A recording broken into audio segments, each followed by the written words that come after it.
Tidmouth Milk 12 here, and welcome back to Fallout London, where last time I arrived here at the very foggy Camelot, where I was given a quest by Arthur to, I was going to say King Arthur, but I don't know if he's a king, he just refers to as Arthur.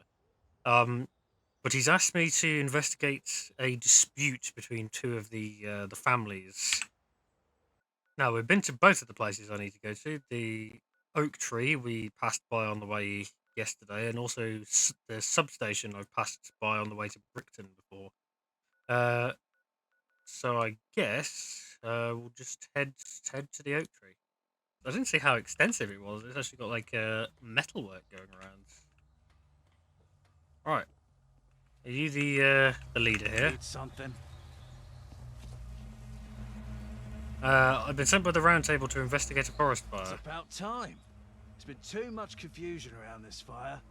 It must be stamped out. Who started the fire? Harold Bailey himself, I suspect. Or maybe his father. I doubt he would have gotten any of his boys to do it. Okay, so an accusation. How do you know it was the Baileys? Who else would do it? If you have any evidence to the contrary, then fair enough. I'll put a sock in it. But I don't know anyone else with a motive. What are your thoughts on the Baileys? Well, I'm certainly not shy about making their involvement in the fire known. I think they're good people at heart. They're just stubborn. They know that land is ours. We moved into the area and claimed it weeks before they even arrived. And they think just because they helped build this place that we owed them. They received banquets of food in return. More than fair. This was the early days of Camelot, nearly 8 years ago. They could have starved without our generosity. What were you doing on the night of the fire? I was preparing dinner for my family. I do terrific venison stew. Here, have a can. Is that bribery, sir? I don't respond to bribery. Unless it's money. Yeah, have you got any money? No further questions. Very well. Hello. Hello there. I've been sent by the Round Table to investigate the forest fire. Good. The truth about this fire will prove our innocence. You seem very quick to assume that you were innocent. Who started the fire? The Fletchers. I don't have any evidence, but I know it was them. That may not be good enough for the Round Table, but it's good enough for me. They're criminals. What are your thoughts on the Fletchers? They were nice enough at first. We even helped build that treehouse of theirs, but they quickly revealed their true colors. That land is rightfully ours. It's on our side of the walkway. Stopping our field at some arbitrary line is ridiculous. They have the entire woods to hunt in. Do you know how much additional manpower it takes to haul wood long distance? I used to think they were just stubborn. Now I know it's something more malicious. After what they did to my son, I'll never forgive them. Well, Edward Fletcher accuses your family of starting the fire. Of course he does. Look, I know this fire doesn't look good for us. It mostly being their land. But I promise you, it wasn't us. The Fletchers are conniving. They know if we ever did something like that, we'd face sanctions. Most likely, they'd get their half of the land back. Alright, well, I'll do some further investigative work and get back to No worries. Can I help you? you. Yes, I'm investigating the fire. Yeah? Good. Not sure who done it myself. All I know is that my brother shouldn't have died over some poxy forest. I'm sorry for your loss. Are you? You Round Table lot could have stopped it. But you didn't. You just stood and watched it happen.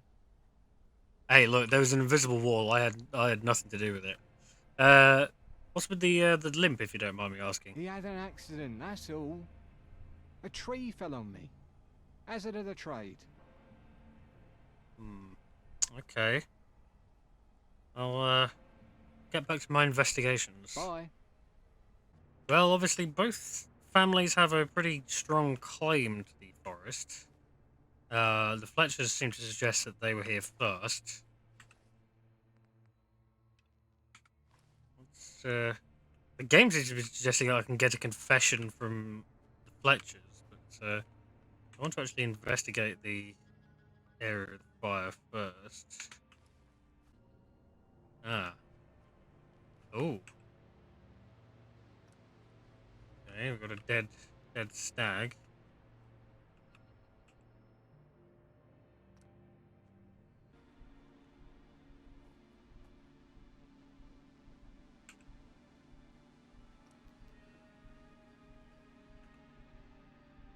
Ah, so yes, the fence. It broke the fence down. I mean, it does look like it started on the Fletcher's side of the fence. All right, let's go and interrogate the rest of the family then. You there? What's up? I'm investigating the fire. You know anything?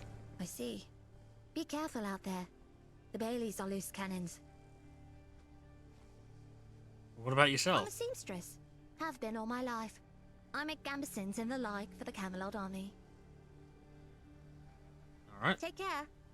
Hey, Investigating the fire. those Baileys couldn't stand to leave a nice woods be. They had to chop it all down for the sake of materialistic things like chairs. They didn't get their way, so they burnt it down.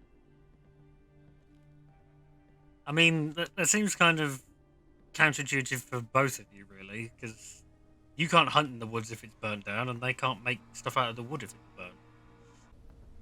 Then what are you doing here? It's the Baileys you should be questioning. Is that so? Tell me about yourself. I'm Damien. I'm a hunter by trade.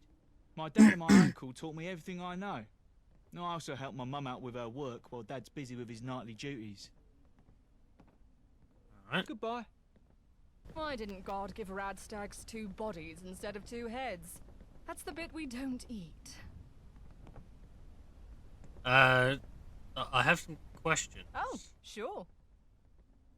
I've been sent by the Round Table to investigate the forest fire. I bet it was the Baileys. They most likely discovered fire for the first time in their lineage and got carried away. Ooh. Okay. And what do you do? I'm Mary, Camelot's greatest huntress. I've perfected the art. My cousin Damien's pretty good, I don't doubt it. But I'm the best there is. Edgy, I get it. Don't be a stranger.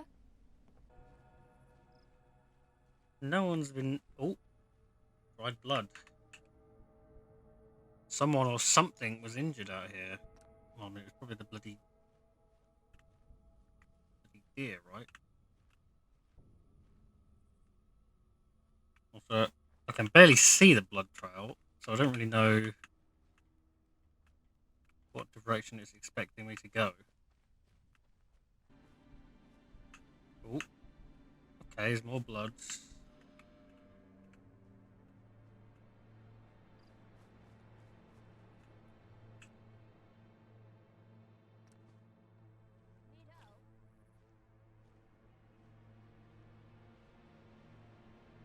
Ah. Now I think it's saying I can speak to the little boy. Right, okay. Let's go do that then. That wound looks to be inflicted by something sharp, not something as blunt as a tree. Oh shit. It's not what it looks like. At least, it didn't happen the way you think. Please, just let me explain. It was an accident. Me and Timmy were sneaking off to the tavern that night. We wanted to surprise Thomas. One of those bleeding radstags came out of nowhere and ran right into my leg. I didn't even notice I dropped the lantern. We ran off, and Timothy went to get me some bandages. By the time he came back, the fire started. Does anyone else in your family know about this? No. I think my mum suspects, but she doesn't know. My dad wouldn't believe it even if he saw it. Did Timmy try to frame someone else? I don't know. I told him not to. We knew this fire would be bad for the family, me especially. I guess he wanted to protect me. Probably afraid of losing another brother. Alright. Well, thanks for being honest. Your confession will be used as evidence. Please, tell Arthur the whole truth. Make him understand. Alright. Guess I'll go and report back to the boss. Secret door. Ooh. Expert door.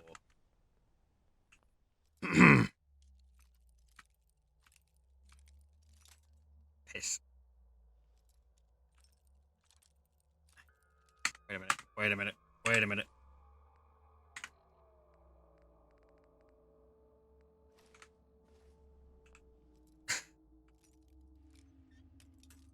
Piss.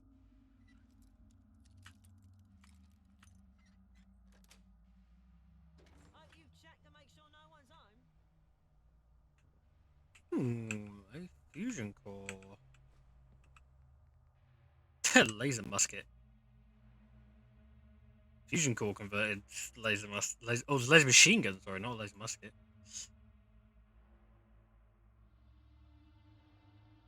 Yeah, for something like it seems remarkably low damage. Like I feel like my Zap sniper rifle does way more damage than that. Hello, sir. How goes the investigation? I know who started it. Go on. It was the Baileys. As I unfortunately suspected. The evidence?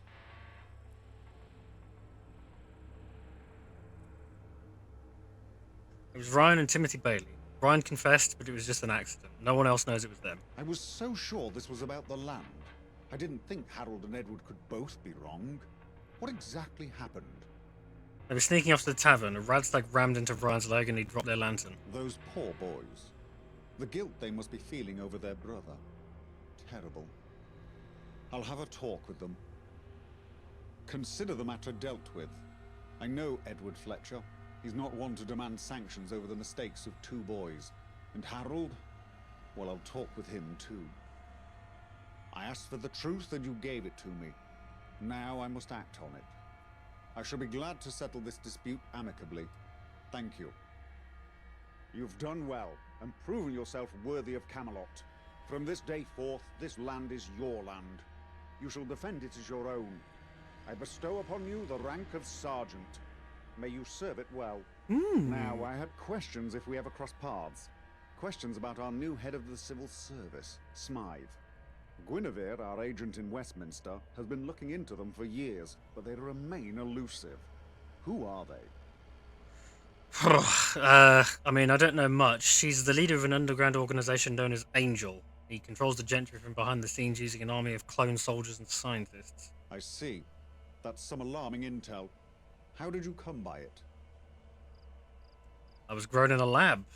No memory of who I was. When I escaped, I followed their trail. Rough. I imagine that trail led you to Westminster. But who let you in? Few have the privilege to come and go. I think it was Smythe who put me on the list. They said something about meeting in Westminster face to face. Curious. I assume that meeting never happened, judging by your prompt incarceration. After you escaped, Tristan and Iseult met you at the tournament. It seems you were more than just an observer. They said you were looking for explosives, so I must assume you were behind the explosion. Why exactly? I received instructions. A man known as Mr. X told me Smythe would be there, trying to be an Angel dissident. It was his idea to blow it up. So you wanted to kill Smythe, but ended up causing the tragedy that gave them more power. I'd wager Mr. X was more fond of Smythe than he let on. But that's in the past. No point dwelling on it. I expect this Smythe character will take a role in things to come. We must be ready to face all the gentry can throw at us. They're with Smythe now. That gets me onto your next assignment. I want to strike a blow against the Tommies, but I don't want to take military action. At least not yet. Percival is looking into something that you can help with. Speak to him. Good luck, Sergeant. Oh, but I kind of like the Tommies. I thought we were pretty chill with the Tommies. Alright, I've been pretty chill with the Tommies anyway. Well, okay, I guess I'll speak to Percival and see what he wants.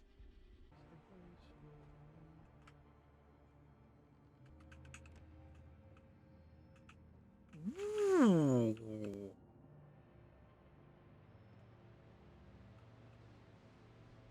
So the Camelot people are the ones in power armor. Curious. Hello. Oh, you're Merlin, okay. Ah, here he is. Hello. Ah, there you are. Arthur told me of your arrival. I'd stand up to greet you, but I'm too busy with my work, as you can see. I am Percival, head of communications at Camelot. This is my personal office. Quite beautiful, no? Did you get all these machines? What you see here is the result of hard work, perseverance, and my genius idea of stealing the BBM storage key after I quit my job. Now, whatever happens, we have got their bloody equipment, and they have not. Arthur said you needed my help. Help? Yes. Any assistance is much appreciated. You see, one of my duties is to keep in contact with all of the fractured factions in this great nation of ours. Partly to offer assistance, and partly to stop them from getting any bright ideas about assisting the other side. I've been in conversation with a strange tribe based in Brickton, and they are not happy with how these devious Tommies have been treating them. I, for one, can't stand to see oppression, especially when the oppressed have agreed to oust the Tommies in favor of Camelot protection. So you want me to help push the Tommies away? I can see now why you caught Arthur's keen eye. I want you to go to Brickton and find Roach, the tribe's leader. He is a strange man, but you must treat him with utmost respect. He has a plan on how to push the Tommies away, help him return to me, and then perhaps you'll find yourself within Camelot's highest ranks.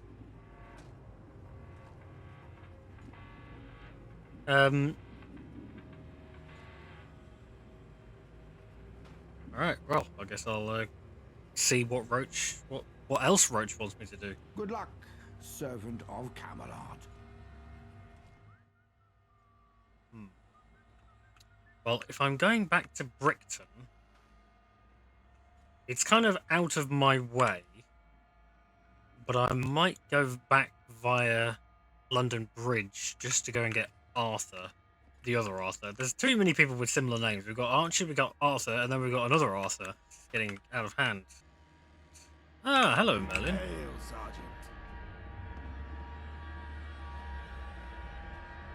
Are you from London originally? No. I'm from a small coastal town in the west. Truth be told, there was a time where I'd do anything to avoid being in London. Based. What was your life like before the Great War? That's a broad question. I'm not one to reminisce. Not a good habit for people in my line of work. I was in the forces, commando unit. Had a few tours under my belt. Saw a lot. Learned a little. Not a period of my life I hold in high regard. Later, I became a government advisor on specific tactical implementation. Use of military assets. That sort of thing. A period of my life I hold in contempt. I can't help but feel responsible, in some small part, for the Great War. Look around you. I don't think we did very well on the remit of protecting the people of the United Kingdom. The ultimate hidden truth of the world is that it is something that we make and can just as easily make differently. Well, you say you didn't do well defending the UK. From what I was reading yesterday, there were only two nuclear bombs dropped on the UK because the RAF were able to stop the rest of them. But yeah, I can understand why you might be apprehensive to think about that. Come on. We've got missions to complete. Yes, you're right. Sorry, I should get going. Farewell. You there? Hello again. How do you know Arthur? We used to work side by side. Literally, my cubicle was right next to his cubicle. Hard not to become friends when you're that close to someone. Well, we're here to build a well. Ah, I see. So it's finally happened.